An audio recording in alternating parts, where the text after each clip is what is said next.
Are you tired of your podcast feeling like just another thing on your to-do list? We can fix it.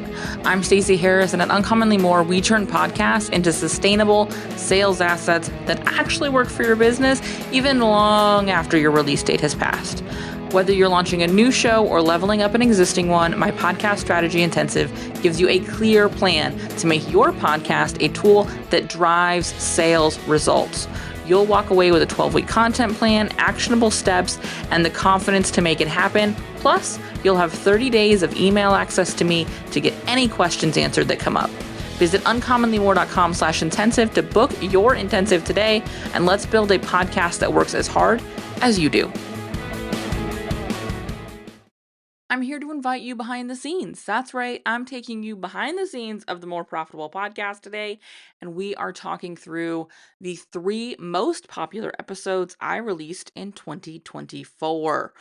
I'm doing this because I want you to see that these 3 episodes are the 3 episode types I recommend you be creating. 2 of them are episode types I get a little resistance on because frequently people are concerned that their listeners will not care. When in reality, these are where the value is. So let's dig in to my 3 most popular episodes in 2024. Welcome to the More Profitable Podcast with Stacey Harris. I'm Stacey, and this is the spot to learn more about the strategies, tactics, and tools you need to build your more profitable podcast. My team and I work every day with podcasters like you to shift shows from frustrating time sucks to productive members of your sales team, because your show should be built to generate and convert leads. So let's get into it. I'm going to take you like behind the scenes to start with this because it's genuinely too good not to share. I wrote this down as an episode plan when I did my Q4 planning in, oh goodness, August, July, because I work to get ahead. And this episode is is the only episode for the end of the year that I waited to record. So I am recording this in December, because I wanted to have as much of the year's data as I could before this went out. So I'm recording this at the beginning of December to go out in December, which I don't generally do because I try to get ahead, especially at the end of the year. But again, I wanted all of this data. So I wrote this down and I was like, fingers crossed this works out. Like these episodes are valuable, right? Because I wrote down, I'm literally reading this to you because I'm just recording this. This is from my notes. So what I wrote down in my Monday dashboard when I did my content planning in late July, early August, is top 3 episodes of the year and in all caps, why they worked. Because I was really banking on the idea that these 3 episodes would be episodes that, 1, were the top 3 downloaded episodes of the year. 2, were episodes that people mentioned in sales calls or sent me in the course of our like early relationship or had engaged with me on in some way, but like there had been some sort of like outside of a download, some sort of engagement touch point that was an indicator that these episodes were successful.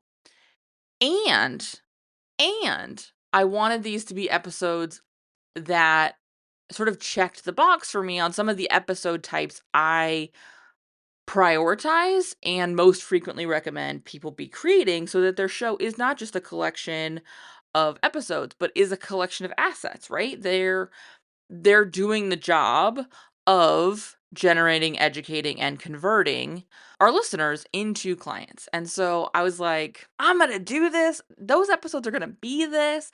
And then I got to today and this popped up to record today. It's December 6th. And I was like, cool. Let's go. Let's go see what these episodes are. And guess what, love? They're checking the mother loving boxes. Checking the boxes. I'm stoked on how well this turned out. You know how when how to do what you do, you're good at what you do, And still sometimes when what your expertise is proves itself to be good, you're like, yeah, that's how I feel today. I'm like, it all came together. So that's your like behind the scenes. And hopefully you enjoyed that. But I'm genuinely excited to talk about these 3 episodes because 2 of them specifically are episode types that the most pushback happens. There's the most hesitancy to do these kinds of episodes. And in fact, the most hesitancy comes from my number 2 most popular episode of this year. And so I'm friggin' stoked. Before we get into this and I let my excitement and momentum roll us right into the episode, I want to take a beat and I want to let you know this is not the only new episode that got released this week. On Monday, we released the second episode of the month for the podcast newsroom, our private podcast where we answer, and by we, I mean me, I answer your listener questions. So this Monday, we answered a question about using Facebook ads to grow your podcast, attract new listeners. Earlier this month, we talked about how you know it's time for a podcast refresh, like a strategic shift in your show. Both are really great episodes, especially timely as we start wrapping up the year and moving into the new year. So make sure if you're not yet subscribed, you go over to thepodcastnewsroom.com and get your subscription. It's absolutely free. It does require a email address though. So thepodcastnewsroom.com, you'll get your very own private feed. You can add it right to your podcast player. It's easy breezy. There's instructions on how to do it. If you struggle to get it added to your player, just reach out. If you already have signed up to the podcast newsroom, head to the player that you put it in and make sure you listen to that episode because it's a good one. All right. With that, let's talk about the episodes here on the More Profitable podcast that performed well this year. Episode number 1 that did well, our top ranked episode of the year, our most popular, if you will, episode of the year was one I did early in the year. It's social media versus podcasting. Is one really better than the other? And this is one of those episodes that for me is about client education. For me, it's about client activation, meaning it is one of those episodes where somebody can listen to it and recognize that I'm the kind of expert they want to be working with. Because I don't approach it in a very like, the thing I'm selling you is the only thing that could make you money. I'm not approaching it in that way, which in my experience, with my understanding of my ideal clients, and please tell me if this feels real for you, there's a little bit of a turnoff in that whole like marketing message and energy of I'm the only right solution. And I get it because I also am wildly turned off by this rhetoric that only one way to market is the right or successful or profitable way to market. I think that each of us has to find our own style and our own uh, way. And in most cases, these things are not either or, they're ands, right? They're a gray area of like things we connect together and leverage against and with each other to get someone to the point that they're ready to make a decision. And so this episode for me fits into that content category of client education and identification, meaning they are learning, yes, but mostly they're learning about my perspective. And that's how they are able to identify whether that this show and this place and this business and this expert, meaning me, is the right fit to spend time with, really take advice from, get perspective from. And so that episode is one of those ones where it can feel a little like, oh, I'm teaching. It can feel a little like, oh, this is kind of how-to content, but it's not. It is nurture content executed in a way that allows a listener to self-identify. And that's what we want from this kind of content, where we are largely giving information and perspective.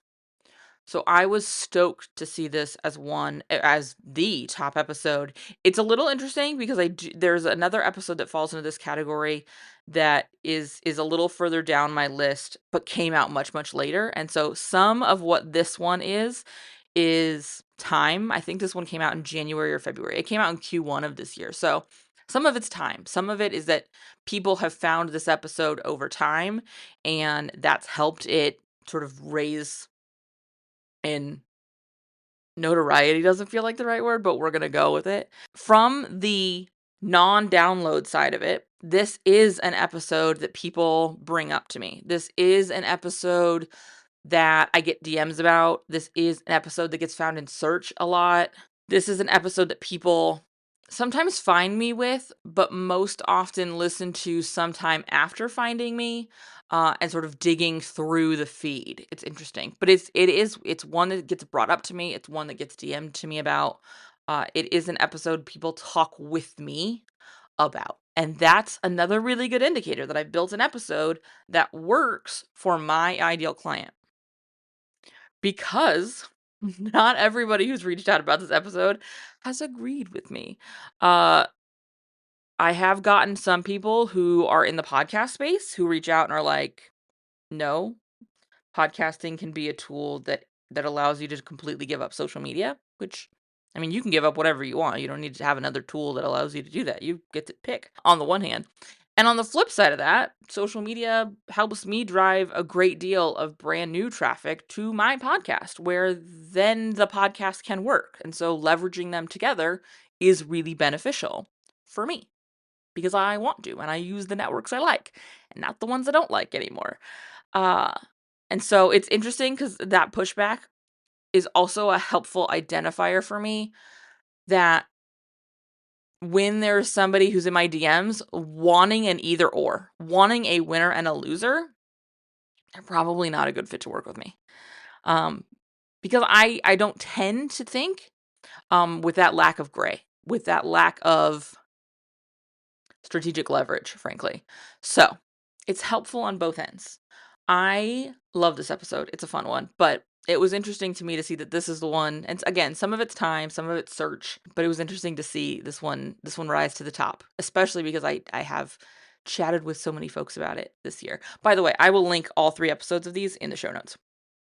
Number 2, and this is the one I'm most excited to talk about, is another one that came out originally, the original version of it came out in January. The new version of it, the version I'm going to link to, came out, I think, in the fall. I refreshed the episode because we had a shift, but this is one of the most popular episodes of the year. And guess what?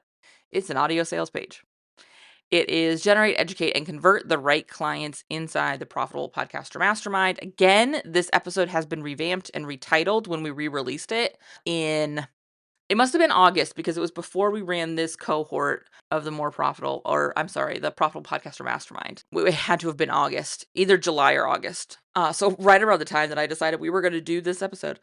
I love and could not be more thrilled that an audio sales page is on this list because I get a little bit of pushback from people when I talk about building an audio sales page, which, in case you don't know, is an audio version of your sales page. I will put a link in the show notes to an episode we did breaking down audio sales pages and how we use them and how I recommend you use them because I think they are a fantastic asset. They are a fantastic tool to have in your podcasting toolbox, and not enough service providers and coaches and consultants have them. If you are using your podcast to sell, to market, there's absolutely no reason that the only way people can get in deep information about what happens in your program is by reading a long sales page. It makes no sense to me. If you spend all of your marketing time and energy in this format talking to your prospective client, and then your call to action to them is to go read 1,000 words or whatever it is on your sales page. It is illogical. And so to avoid really digging deep into what the offer is and who it's a fit for and what it looks like and what happens inside of that program and what happens on the other side of that program, to avoid that in the place that you're using as the backbone and the engine of your marketing makes no sense. Yet, this is where I get pushback because no one will care. Listeners don't want to hear that. It's going to feel really salesy and no one's going to listen. It's simply not true. In fact, I took this a next level because I pulled these from Buzzsprout so that I would have all of the players. And then I went into Apple Podcasts, which is where the bulk of my downloads come from. Like 80% of my downloads happen in Apple Podcasts or from Apple Podcasts to see what the completion rate for this episode is. And it's over 100%, which means people are not just listening, but re-listening to this episode because they want to know. This is also an episode that I send out in email sequences when I sell this program. This is also an episode that people talk to me about when they decide to join the program. Promoting this episode in my emails gets me replies talking about and asking me questions based on the content in the episode. It works. And so to see it show up so highly on the download side of things was really, really cool to see. And I'm really stoked about being able to go into next year with this sort of retort, right? This sort of pushback to the idea that this is too salesy, that you can't spend an entire episode just talking about your offer. You not only can, I'd highly recommend it. Your audience wants it. They're not just going to put up with it. This is what they want to hear. If we've put them in a position to be making a decision, we've done our job. And that's what this episode does, is it presents the listener with a decision. And that's the point. When we're talking about using our podcast to generate, educate, and convert, we cannot forget that convert part. And that convert part is an episode like this one. Number 3 on our list is a client case study. Yep. This one I really love because it is so recent. This is one we did over the summer. Okay, late spring, I guess, technically. It came out at the end of May. This is the episode titled Podcast for Profit, How Nicole Achi Uses Her Podcast as a Sales Asset. Nicole is such a great example of working with me because I think at this point she's been in just about every iteration of my podcasting offers. She's been through the Profitable Podcaster Mastermind. She now works with us in production. I think she's done an intensive with me at some point, but she's worked with me in a lot of ways. She has also produced a podcast with me and produced a podcast without me, and so she's got some perspective that maybe not everybody has. And what I love about talking with Nicole in this episode is Nicole has a really good and deep understanding of not just marketing, but buyer psychology and sales psychology and her ideal client and who she wants to be working with and how she wants to be working with them and what they need and how they make decisions. She's incredibly tuned into that, which makes her not just an incredible salesperson, but an incredible consultant and coach because she imparts that to her clients. Like it comes through in how she teaches sales and marketing to personal stylists and business development and all of those things. And so I really loved having her on the show because she understands this so deeply. She was able to break it down in a really great way, all while really being open and honest about what her experience has been like working with me, working without me, the process of working together. And so, of all of the case study episodes we put out this year, I'm really excited to see that this one was so high on the list. I will say in spot 4 or 5, I can't remember which, we had another client case study that did come out in January. It was the episode we did with Molly Watts, talking about her experience in the Profitable Podcaster Mastermind. And it was really, really cool to see those both show up so high in that top 5 because I love getting to share our work through our client's perspective. And I think we tend to undervalue how easy it is for someone to go, "Oh yeah, but you're the expert." "Oh, of course that works for Nicole. Nicole is a genius." "Oh, of course this works for Stacy. Stacy does this." and disrupting that with, here's a client who has been through this and who does this. Here is somebody outside of the expert you've been listening to that you've built all this trust with, and they can tell you where they were before, and you're able to see yourself in that. They can tell you what they did to get through it. You can see whether that's going to be something you're willing or not willing to do. And here was the outcome. And you're able to see, is that the outcome I want or not? And so it allows us to give our listener the opportunity to see themselves in our work, and or, because it's worth noting, not see themselves in our work and realize that they need to go find the right fit for them. This is another episode that comes up a lot on sales calls, that I get emails about, that I get DMs about. This is a workhorse in our episodes for sure, because so many people have really resonated with so much of what Nicole talked about in that episode, especially when she talks about having podcasted before and not worked in or approached the podcast the same way that we do now. All right. So those are the 3 episodes. We had a client education episode, we had an audio sales page, and we had a client case study. Those are our top 3 episodes of the year. And those are the kinds of episodes you've got to be creating. We did a whole episode about the 3 episode types I recommend every podcaster be creating. I will link to it in the show notes. These are those episodes. And today I was able to highlight for you why they worked from a conversion way, alongside they were popular. These are what people were listening to that came out this year. I cannot recommend enough that you take some time and be creating episodes that fall into these categories. It's client education, it's audio sales pages, it's client testimonials. As you build out your Q1 content calendar, as you move through the next year, I want you to be consistently creating episodes that check these boxes, because those are how you are building not just episodes, but assets. If you would like some support in building these episodes and understanding where these might be a fit for you, January spots for the podcast strategy intensives are open now.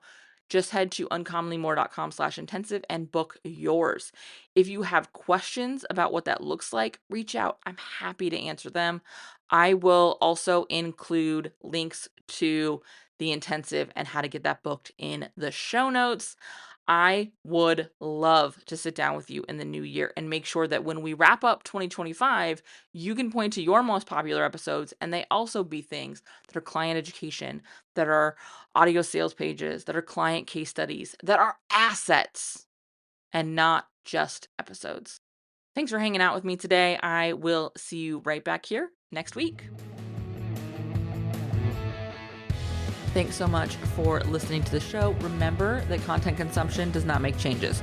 So commit to doing something from today's episode. Maybe it's taking action on what we talked about. Maybe it's reaching out to me and learning more about podcast strategy intensives, or what podcast production looks like with our team. All of that is over at uncommonlymore.com. And if you haven't yet signed up for the podcast newsroom, I want to remind you that is a great next step.